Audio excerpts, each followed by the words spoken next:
Well, guys, as the show rapidly approaches its endpoint, many characters finally come to an end, and a character's return is finally seen.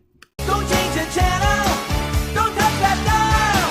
We got it all on UHF. Take off your speakers.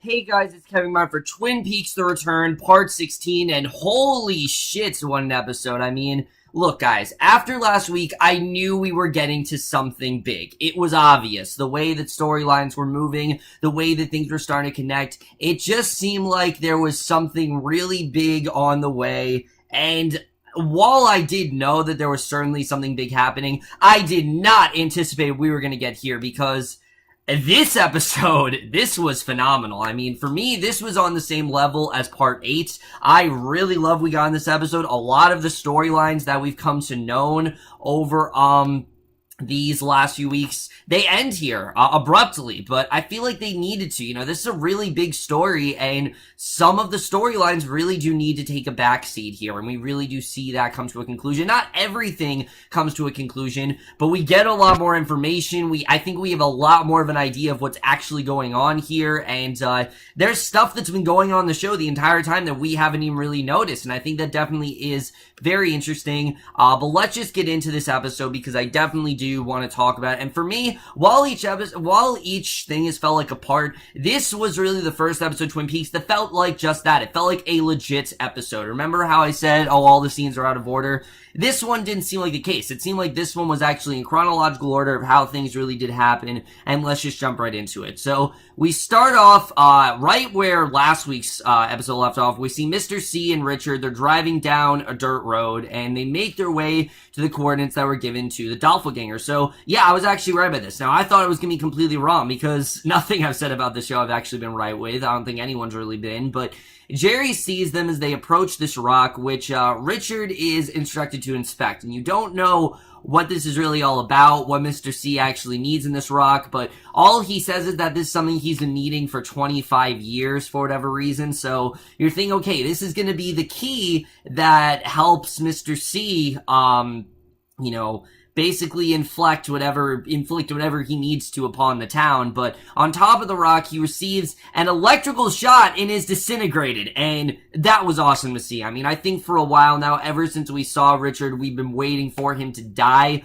But seeing that he finally met his demise in this episode was both really, really satisfying, but also really sad, because Jerry saw this whole thing happen, and we know that Jerry, he's been going a little bit crazy. Well, not a little bit crazy is an understatement. He's been going crazy pretty much throughout this entire thing. You know, he's known something is up, and, you know, knowing that obviously Richard's gone, does take a toll on him. Basically, Mr. C says, "Goodbye, my son." So I think that line pretty much confirms that yes, this was in fact his son. And he sends a text reading, "Smile to all," and we don't know who this is to, but he gets into his truck, and that's really all we see of Mr. C in this episode. Now, it's not all we see of the story. There's a lot more going on with this particular story. I mean, pretty much the entire episode focuses on this story.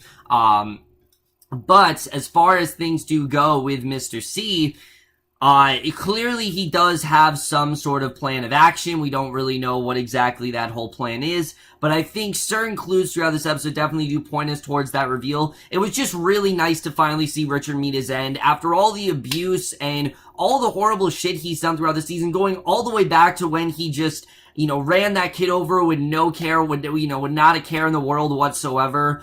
This was just really nice to see him finally meet his end. Did I feel a little bad for Audrey? Yeah, because obviously this was her son, but, I think definitely this was very great to see. I definitely was very happy they did meet his end. I'm definitely interested in seeing where Mr. C's story is going to go here, because especially after the way this whole part wraps up, I'm not entirely sure where we're going with him, but I'm definitely interested in seeing what's going to happen there.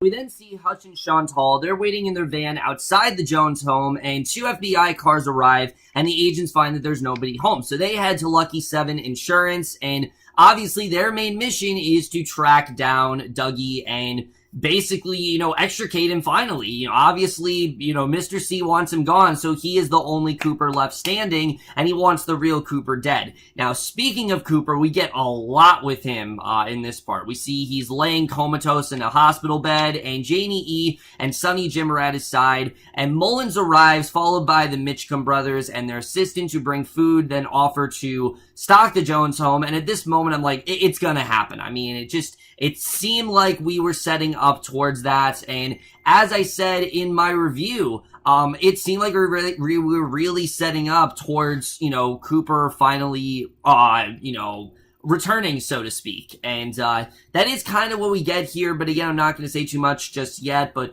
Colden stands in the hotel at Buckhorn, and Janie E then takes Sonny Jim to the bathroom, leaving Bushnell alone with Cooper. And he receives a call about the FBI agents at the insurance office looking for Dougie. So obviously, we know that they've been tracking him down as well, but they didn't really find anything there. And they obviously, Dougie got himself involved with some shady stuff, but now they need him there. But Dougie's not there anymore because we'll get into that in a little bit. But we then see Hutch and Chantal. They sit in their van, and we get this very elaborate scene where they idly chat as Agent Wilson, another agent, returns to the Jones home. A limo arrives, followed by a bus brought by the Mitchcombs, who go into the house, and a man approaches Hutch and Chantal, complaining that they are actually in his driveway, and when they refuse to move, he pushes their van with his car, so you're like, oh shit, something's gonna go down here. And the way this scene was done, you're feeling the tension. Even though Hutch and Chantal, you're not supposed to like them as characters, they were just so damn likable. They really were. I mean, they were the perfect, crime duo, and they were just a lot of fun to watch here. And Chantal shoots at him, and he then returns fire. They drive away, the men continue shooting, and kills both of them. So yeah, Hutch and Chantal just dead in an instant. And I was really surprised, but I mean, it makes sense, obviously. Again, if you don't pull off the task that Mr. C wants, you find yourself dead. And even though Mr. C didn't kill them, I knew that they weren't going to make it. I mean, I said to myself, Chantal and Hutch are not going to make it. Did I think they were going to get killed in the penultimate episode? No, I did not think that was going to happen, but that is essentially what did go down here. And the FBI arrests the man as the Hutchkins van then catches fire. And the Mitchcombs watch the spectacle with confusion, and they have maybe the best line the entire episode, where they say something along the lines of, what the fuck is wrong with this town? I mean, they basically are just saying everything that we feel, and I really did love that. This was such a great scene to see. Things have gone Mr. C's way pretty much this entire season. To see that stuff is starting to really basically, literally blow up in his face, was just really well done. I definitely really did love seeing that. And again, Hutch and Chantal, as much as I didn't want to see them die, because I actually did really like their characters, you knew it was coming, just like it was with Richard, and I definitely thought that this was extremely well done. And again, is only one of the highlights of this episode. Because now, guys, we have to get to probably the biggest stuff in this episode. We see Bushnell, he hears a noise, he follows it, and Mike now appears to Cooper in full form. He's no longer, the tree branch or whatever. He is, in fact, back to his human form, as well is Cooper. And Cooper very quickly confirms it, that he is finally mentally and physically restored to his former self. And, he asks Cooper very quickly, are you back? And it was just such a satisfying moment where it's like, finally, after 16 chapters of just Cooper having this, childlike mentality, not feeling like his former self, now he's back. And he tells Cooper that his doppelganger did not return to the lodge, and he gives him the ring. Again, this is the ring that Laura Palmer was able to put on to get rid of Bob, and I think it's going to be the thing that he's going to give to some other characters we'll get to in a little bit. But Cooper has Mike make another duplicate of himself with a strand of his hair, similar to the seed that Dougie had actually turned into. And Janie E and Sonny Jim arrive. They're followed by Bushnell, and Cooper announces that he's leaving the hospital, and the doctor quickly lets him go because he doesn't have a purpose there anymore. And he borrows Bushnell's handgun. He asks him to contact the Mitchum brothers to tell them that he's bringing his family to the Silver Mustang Casino, and he needs a plane to Spokane. Anyone that was worried that Kyle MacLachlan had lost his touch as Cooper is quickly, all those hopes are very quick, all those worries are very quickly diminished here. I mean, Kyle MacLachlan has still got it, and it was so great to just see him back in this role. But he gives Bushnell a message to read to Cole because he knows that Cole's going to contact him. He gives his farewells, and he has probably the best line of the entire episode, where Bushnell asks, "What about the FBI?" And Cooper says, "I am the FBI." And I'm like, fuck yes, he's back. And he leaves with the Jones families. The FBI arrives at the hospital, and it was just such a great moment to see after so many episodes, Cooper is now back to his former self. I love the way that was done. But then we get this other incredible scene with Diane, where she's smoking at the hotel bar, and she receives the text that's actually sent by Mr. C. And unnerved, she remembers and responds with a series of coordinates, and she checks her handbag, revealing a gun before walking away from the bar, and I'm like, shit, is she there to kill Cole? So she goes to Cole, Albert, and Tammy, and tells them about the night that Cooper's doppelganger actually visited her, and we find out a lot of information here, but again, this was important information. They could have easily done, like, a flashbacky scene here, but before this show, we didn't have a connection to Diane. We really didn't. All Diane was like, just some sort of, figure. We didn't know if she was real or not, if Cooper was just losing it. So we didn't even know who Diane really is. But now we do. So this scene was all the better for it. And we're reminded how great of an actress Laura Dern is here. But she recounts the evening, which occurred a few years after Cooper's disappearance. And as they visited, Mr. C only wished to know about the FBI's activities rather than speak about his own whereabouts. He didn't really tell her anything. He just kind of, asked about the FBI. So he leaned in to kiss her, but something went wrong and it caused Diane to be very fearful. He then smiled at her and straight up raped her, just like he did to Laura Palmer all those years ago. So Diane says that he then took her to an old gas station before suddenly declaring that she is in the sheriff's station. Now, of course, this gas station was the convenience store, which, we now know what the significance of that convenience store really is, which I like that we did get some answers here.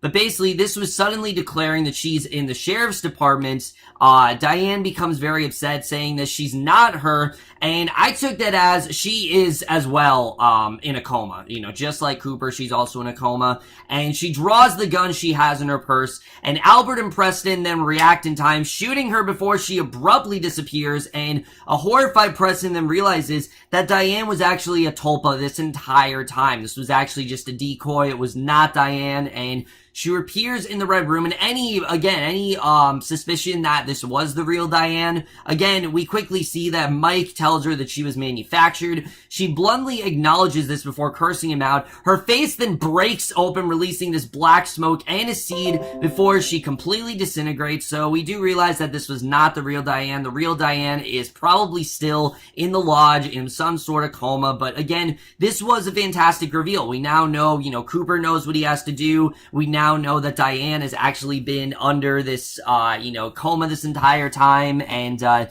basically this has not been the real Diane. Now, where the real Diane is, I'm hoping we're going to see her next week, but again, this was a fantastic conclusion. It was an abrupt conclusion, but again, you're seeing how things are not going well for Mr. C, and a lot of his accomplices are quickly dying on him as well, so it's making Mr. C a lot more vulnerable than he has been throughout the show. So Cooper then brings Janie E and Sonny Jim to the casino for probably the last time he's ever going to see them. And this scene, while very satisfying, was also really bittersweet because you can tell Cooper, he really did enjoy time with his family. And the Mitchums take notice of his different behavior. He tells Janie E and Sonny Jim that he has to leave, but he appreciates the time that he spent with them. And though he assures that he will be back, first misspeaking that Dougie will be back. And, Sonny Jim is crushed. This was his father and he very much cares about him. And Janie E quickly realizes that this is not Dougie. I mean, she knows her own Dougie, and he doesn't have the same mannerisms as Dougie. He's acting different, but he does not acknowledge who he actually is to them. Why? Because it's not important. It's too complicated for them to really understand. But he says that he'll be back, and she thanks him for his help and kisses him before he goes. And again, just a really great scene there. But Cooper then speaks to Mitchcombs about his actual identity on the way to the plane, and despite Cooper's career as a lawman, he actually looks past their criminal activities. Because yeah, they are involved with some stuff that by law he should not be okay with, but he really does see their hearts of gold, and that yes, they are in fact heated criminals, and yes, they are kind of doing really unspeakable things to these underage girls, but he really does see their hearts of gold, and he can see how they can help him. So what that really does mean here, we don't really know. I think we're just going to find out in the finale, but it's just really great to see Cooper back, and I love the way that was done. And that perfectly gets us into the last scene of this episode, where we see at the Roadhouse, you know, it's business as usual. The MC's welcoming Edward Louis Severson, and you think, okay, that's how the episode's going to end, because every episode's kind of ended like that. But not the case here. We get a bit of an epilogue where Audrey and Charlie arrive, they sit at a bar, and the MC then introduces Audrey's dance. You know, the classic music that whenever Audrey had a scene in the show, like da-da-da-da-da-da, da-da-da-da-da-da, you know, that music that we always heard in Audrey's scene. We get that here, and the floor then clears for her to dance until a jealous husband starts a fight, and she runs to Charlie, asking him to get her out. Again, we don't know what the hell's going on here. Why is she dancing? Why do they suddenly know her?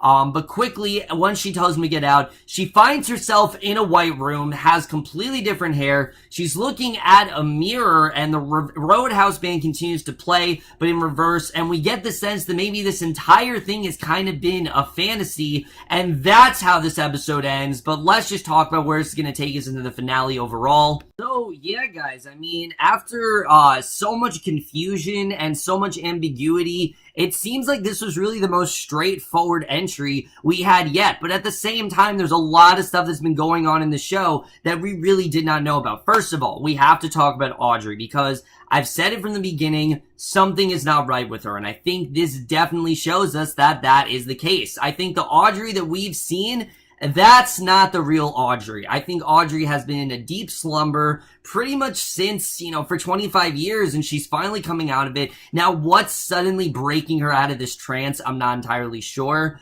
but there's a theory that Audrey's been in a mental hospital, and I think that whole last scene kind of shows us that maybe she was in a mental hospital, and maybe Mr. C put her there, and the real Audrey is not doing well. I don't think Audrey's really married. I don't think Audrey is, you know, just trying to find Tina and Billy. I think that honestly was an excuse. I think this was something that, you know, again, she was under this trance. She thought that she was married. She thought her life was a lot better. But I think in reality, this is the real Audrey. The Audrey that we've been seeing this entire time. It's just a figment of her imagination. And it's finally time for her to break out of it. And again, what's causing her to do that, we don't really know right now. I don't know if we're going to find that out. But I do think we are going to very well find out what actually happened to Audrey. And I think, again, there was just such a satisfying scene with us realizing that this isn't really what was going on, because I think all of us had the heating suspicion that this wasn't the real Audrey. I mean, she wasn't acting like the Audrey that we knew previously.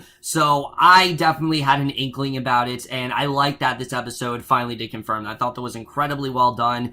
But now we know what the ring's all about, because, again, Diane clearly was possessed. I mean, clearly, it's obvious that the Diane that we saw was not the real Diane, and I think Diane was, again, kind of possessed by Bob in a little bit, because obviously she just disintegrated, so obviously she was a creature inhabited from the Black Lodge and wasn't the real Diane. I think the real Diane is somewhere, and I think that's who the ring, you know, Cooper's gonna use the ring on, because obviously the ring, you use it so Bob doesn't take hold of you and take advantage of you, and I think that's kind of what he's gonna do here. He's either gonna use it on Audrey or he's gonna use it on Diane, and I knew these two characters would be a logical point towards the end. I mean, obviously, Audrey and Cooper have had a huge connection since the beginning, even though it's been unrequited love. I mean, you knew that there was going to be something going down with those two. And then Diane, it seemed like those two have a connection as well, so I think we're really going to start to see that moving forward next week, and I think that's something that that we're really starting to get into here. Seeing Cooper back, though, was just so damn satisfying. I'm so happy to see the real Cooper return. I love the way that was done.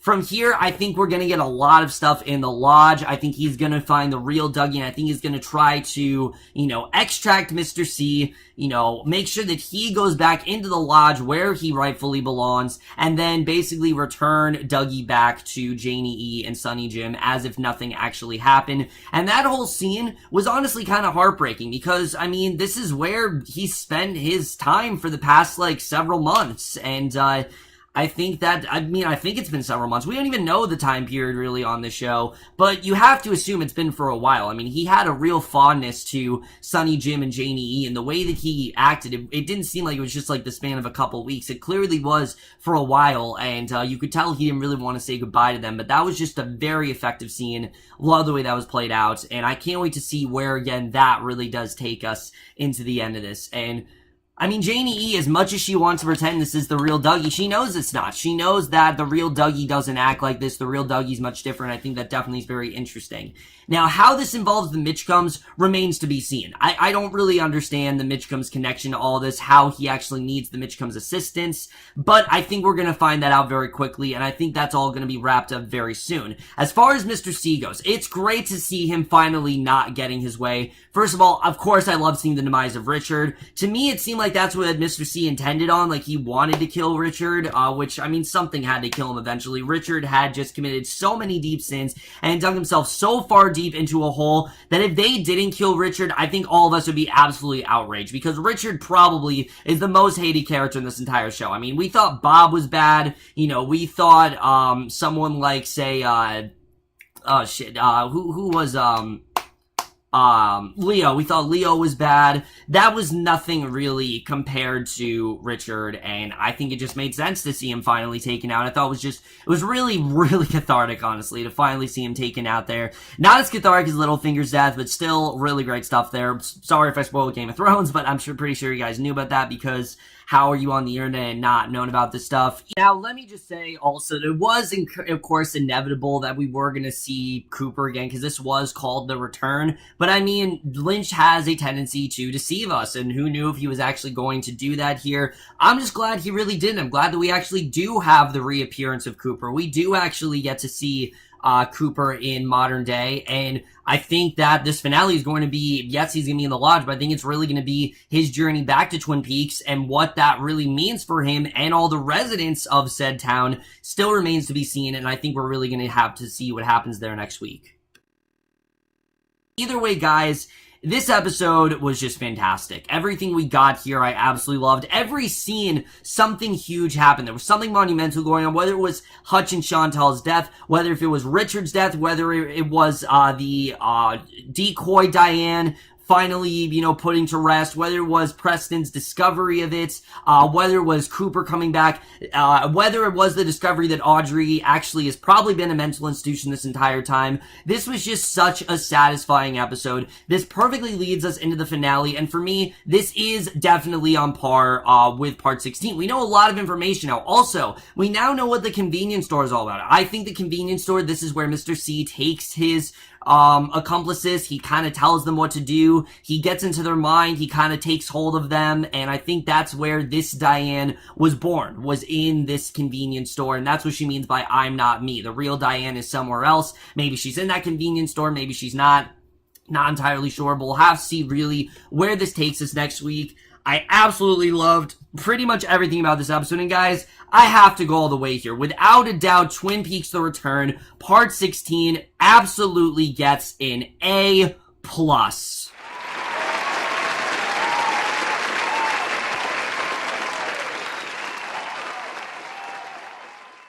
Look, guys, I've been worried for the past several parts now that the show was not going to wrap up in a satisfying way. I'm not worried anymore. I mean, the way this wrapped up was fantastic. I can't wait to see the way these two final parts go down. And I love that, again, something I love about this entire series that has been in such sworn in secrecy. We don't know what we're going to get next week. We don't know how it's really going to play out. The entire episode could just be Cooper in the Black Lodge for all we know. Maybe we'll never see some of these characters again. Who knows, really? I mean, there are just a lot of possibilities as to where this can really take us. And I hope, because of how long this has really been, I just hope we have a really satisfying conclusion here. This has been one of the highlights of the entire summer, and I'm so happy that we are actually, it seems, getting some really great, satisfying wrap up here. But let me know what you guys thought of this part. Loved your thoughts, and I loved everything about this part, definitely. But that's my review. Hope you enjoyed. We'll see you guys in my next video, which will be for the Defenders, and I will see you guys for that. Okay, bye.